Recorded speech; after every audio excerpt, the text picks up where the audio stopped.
আজকে করব ঝরঝরা কাঁকরোল ভাজি। কাঁকরোল ভাজিটা খেতে কিন্তু দারুণ লাগে বন্ধুরা, আমার তো ভালোই লাগে, তোমাদের কেমন লাগে? ঝরঝরা কাঁকরোল ভাজিটা গরম ভাত রুটির সাথে অ্যাডজাস্ট করে ভালো, এটা কিন্তু খেতে দারুণ হয়। আজকে কাঁকরোল ভাজি করার জন্য কড়াইতে তেল দিয়ে পেঁয়াজ কুচিটা আর কাঁচামরিচটা সুন্দরভাবে আমি ভেজে নিয়েছি।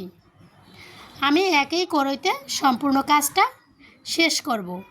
আমার কড়াইটা আজকে একটু বড় আছে, সমস্যা হবে না। দেখো আমি সুন্দরভাবে পেঁয়াজ আর কাঁচামরিচটা ভেজে নিয়েছি। এখন আমরা একটা ডিম দিয়ে দেবো এই ভাজিতে স্বাদ বাড়ানোর জন্য। দেখো আমি এই পাশেই একটা ডিম দিয়ে দিয়েছি, আমাদের ভেঙে চুরে ভেজে নিতে হবে। দেখো কত সুন্দরভাবে একই কড়াইয়ের ভিতরে আমি ভাজিটা কত সুন্দরভাবে করে নিতে পারবো। আমি এটা সুন্দরভাবে ভেঙে চুরে ভেজে নিয়েছি। কেটে রাখা কাঁকরোলগুলো আমি এখন এর সাথে অ্যাড করে দেব। পাতলা স্লাইস করে কাঁকরোলগুলো কাটলে আমাদের এটা ভাজতে বেশি একটা সময় লাগবে না। দেখো কত সুন্দর গোল গোল শেপের করে আমি কাঁকরোলটা কেটে নিয়েছি। এই কাঁকরোলটা ভাজিটাও কিন্তু অনেক সুন্দর হয় এবং খেতেও দারুণ লাগে।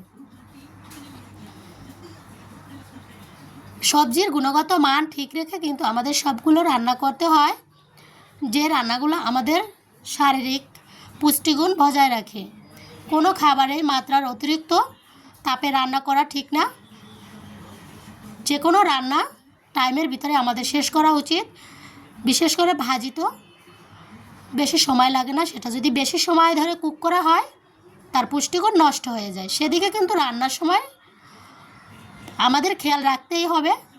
দেখো কতটুকু সময়ের ভিতরে আজকে আমি ভাজিটা করে নিতে পারবো। ভাজিটা করতে মোট আমার 10 মিনিটের মতো সময় লেগেছে, প্রথম প্রসেস থেকে শুরু করে। এটা কিন্তু একটা বেশি সময় নয়। কাঁকরোলটা এ পর্যায়ে কত সুন্দর একটা মোলায়েম সফটে ভাজি হয়ে গেছে। ভাজিটা একটু অ্যাডজাস্ট করার জন্য আমি ভেঙে চুরে সুন্দরভাবে এটাকে মিলিয়ে দিচ্ছি।